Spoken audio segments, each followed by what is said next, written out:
Now, she has made the world's 50 most beautiful people list twice, but Sandra Bullock didn't look great when she left home in New York last week.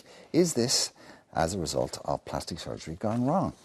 Well, top surgeon Dr. Patrick Treacy joins us now to tell us more, along with a list of other celebrities who may have gone one step too far in the pursuit of physical perfection. Good morning to you, Patrick. Morning, Anne. How are you?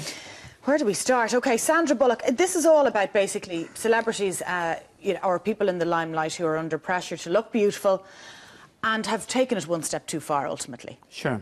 And they're just getting carried away, really, aren't they? Absolutely. Well, it's interesting. The picture on Sandra Bullock is showed in the Daily Mail, and it showed her with big sort of swelling on the left side of her mandible.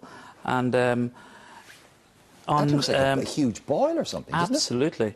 Now, the interesting thing is that this could be, to an extent, medical. It could be something like an abscess, parotid tumour, an abscess on a tooth or whatever. But I looked at the Oscar footage, and she had already starting there. And we think what could be happening is because she's got quite a sort of square jaw. Well-defined square jaw. That somebody may have put in Botox to try and correct a condition we call bruxism.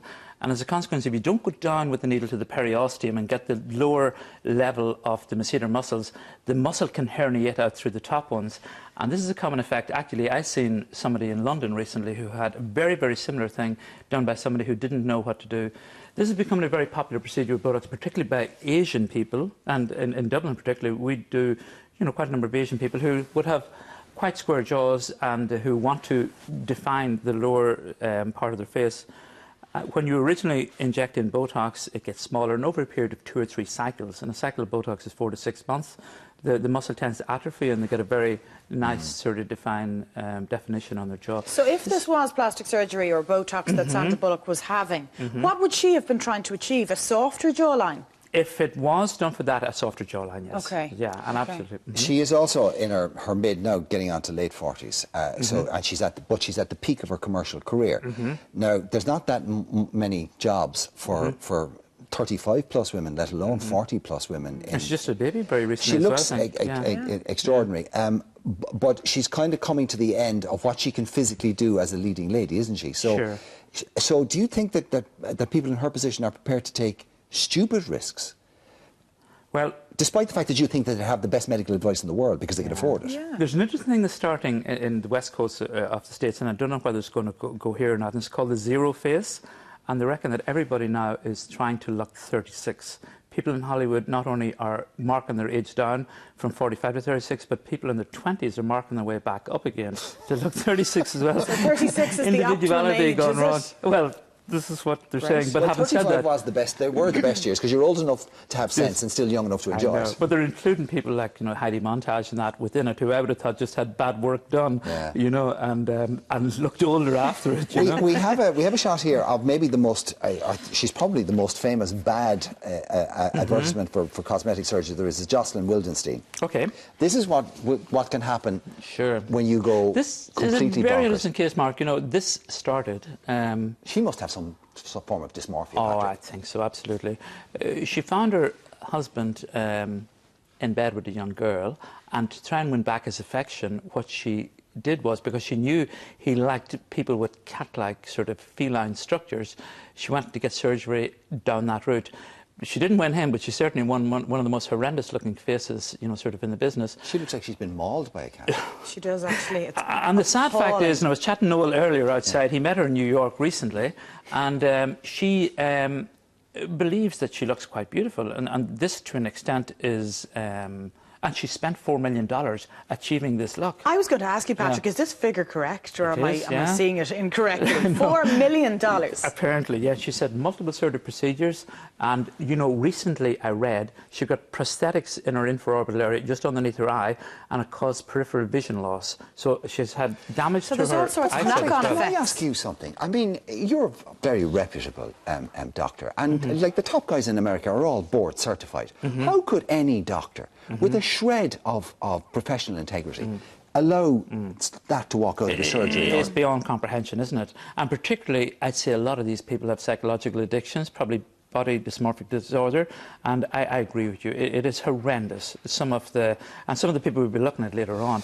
I mean, how. Let's go to Jackie Stallone, who Okay. That's just bad, cheap surgery, isn't it? I mean, Yeah, certainly somebody with no aesthetic eye. Yeah, this is horrendous as well. I mean, Jackie has had multiple procedures. Some Is people the shot say on the left, over 10. Patrick, pre-surgery? Yes. Yes. Well, Yes. you know. she's a quite Beautiful striking woman. looking woman, yeah. Absolutely. You know, Of course, so she is she's had 103, which doesn't help. a brow lift, a facelift. She's had chin implants. She's had sort of her eyes done. She's had her lips done, and it's horrendous. I mean, to end up like that as well. I mean, you know, beauty is in the eye of the beholder, but I think the beholder, if the scalpel in this instance, certainly it's just doesn't know what beauty shocking. is. Here's a woman who was 28 years old when she got her first surgery. Her name is Hang Miyoku. I think she's quite famous in your business.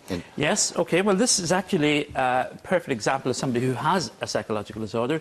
This girl was a beautiful Korean singer, and she thought, you know, sort of in her late 20s, she was beginning to lose her, I suppose, popularity, and as a consequence, she went to try and sort of get some surgery done.